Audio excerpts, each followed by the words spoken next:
Bonsoir à tous et bienvenue. Au moins 2 personnes sont mortes dans des affrontements à Odiéné entre 2 bandes de jeunes.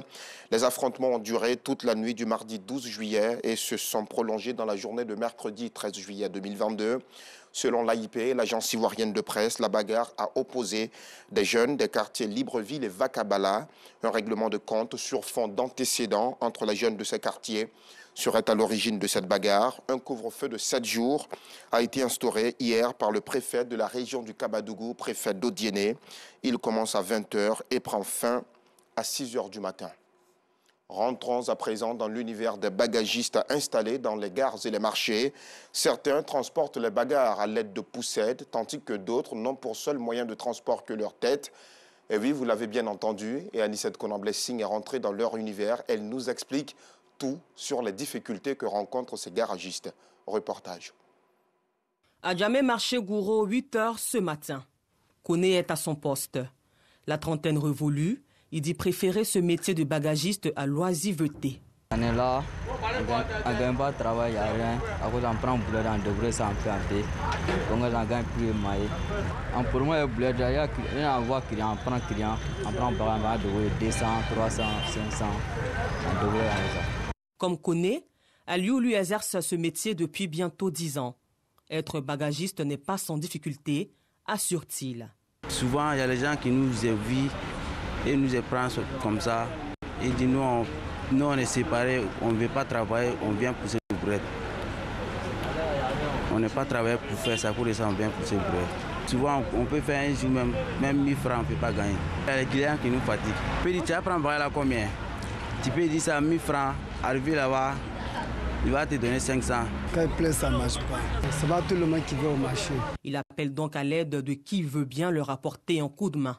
On veut que l'État nous a envoyé nos propres brettes. On va pousser ça. Pour les clients, ces jeunes gens constituent une main-d'œuvre utile. En tout cas, moi, dès que je les vois, je suis contente parce que j'ai mal aux pieds. Du coup, ça m'aide pour 500 francs seulement. Ils sont bien, ils font un bon travail. Non loin de là, Patrick, lui, est bagagiste poids lourd. Le jeune homme n'a aucunement besoin de brouette. Sa tête ou ses épaules suffisent largement. Je n'ai pas les moyens pour m'acheter une brouette. C'est soulevé, bon, j'ai vu que c'était lourd. Donc je me suis défendu un peu. Par barrage, je peux avoir 300, 500 à journée. Avec mon bras, je me défends un peu bien. Les bagagistes travaillent sous l'œil d'un superviseur. Ici, il s'appelle Mahmoud. Pour lui, c'est un métier qui nourrit bien son homme. Quand c'est bien garé comme ça, j'appelle mes petits, ils viennent prendre.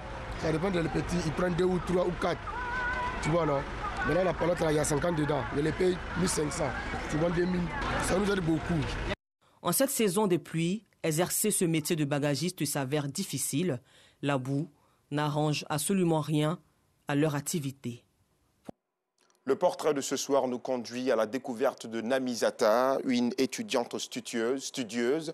La jeune fille âgée de 15 ans vit à Korogo, au nord de la Côte d'Ivoire. Elle va à la fois à l'université et dans une grande école. Une façon pour la jeune fille de multiplier ses chances de réussite, mais un courage extraordinaire pour parvenir à allier la grande école et l'université. Son courage séduit d'ailleurs plus d'un dans la cité du Poro. Le reportage est à suivre dans la grande édition de ce soir. Au Mali, toutes les rotations des contingents militaires et policiers de la MINUSMA, y compris celles déjà programmées ou annoncées, sont suspendues. Le gouvernement malien l'a annoncé à travers un communiqué paru cet après-midi. Cette suspension intervient alors que 49 militaires ivoiriens sont toujours en détention à Bamako, qui les considère comme mercenaires. L'État ivoirien, de son côté, reste ferme sur sa position. Il s'agit de soldats réguliers déployés dans le pays avec le statut d'éléments nationaux de soutien à la MINUSMA. Abidjan réclame d'ailleurs la libération de ces soldats sans délai. La France célèbre ce jeudi la fête nationale du 14 juillet et pour le traditionnel défilé militaire, l'Élysée a invité les pays d'Europe de l'Est. Avec la guerre en Ukraine, il était question de les mettre à l'honneur. Des festivités sous haute surveillance avec le déploiement partout en France de quelques 12 500 policiers et gendarmes. Il y a du nouveau au Sri Lanka. Le président Gotabaya Rajapaksa a présenté sa démission au Parlement ce jeudi. Une lettre de démission envoyée par courriel. Pas étonnant, après la fuite du président qui se trouve en ce moment au Singapour. Selon un porte-parole du Parlement, les aspects légaux du courrier seront examinés avant, justement, d'être accepté ou non. C'est la fin de ce bref tour de l'actualité. Rendez-vous à 19h30.